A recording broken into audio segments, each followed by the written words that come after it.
నమస్తే సర్కార్ ఇండియాకి స్వాగతం.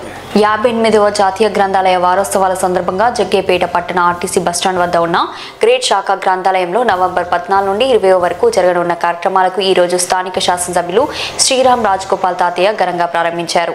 ముందుగా జవహర్లాల్ నెహ్రూ జన్మదిన సందర్భంగా నెహ్రూ చిత్రపటానికి పూలమాల వేసి ఘనంగా నివాళులర్పించారు. ఈ సందర్భంగా తాతయ్య మాట్లాడుతూ జ్ఞానాన్ని అందించే గ్రంథాలయాలు విద్యార్థుల భవిష్యత్తుకు పునాదులు అని అన్నారు. గ్రంథాలయంలో క్రమం తప్పకుండా చదువుకునే పలువురు విద్యార్థులు డిఎస్సి పరీక్షలో ఉత్తీర్ణత సాధించి ప్రభుత్వ ఉపాధ్యాయులుగా నియామకాలు పొందడం గర్వకారణమని అన్నారు.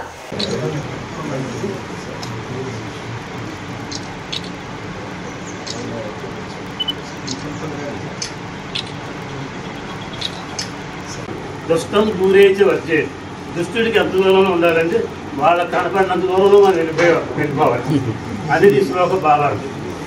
ఇంకొకటి అలాగే చాలా వచ్చు. మాతృజీన శిశు జీవనం కూడా గ్రంథాలను ప్రోత్సహిస్తూ ప్రతి వాళ్ళు పిల్లలకు కూడా మంచి పుస్తకాలు ఏ విధంగా మన పిల్లలకి ఇచ్చేది బంగారం ఇస్తున్నాము డబ్బులు ఇస్తున్నాము కాకుండా మంచి పుస్తకాలు కనుక పిల్లలకు తల్లిదండ్రులు కనుక పిల్లలకి ఇస్తే తప్పకుండా పిల్లలకు మంచి భవిష్యత్తు ఉంటుంది, మంచి ఆలోచన వస్తుంది. కాబట్టి మనకి కూడా అటువంటి ఆలోచన ముందుకు పోవాలి, సమాజంలో మార్పు కోసం ముందుకు పోవాలని చెప్పి కోరుతూ గ్రంథాల శుభాకాంక్షలు తెలియజేస్తూ సెలవు.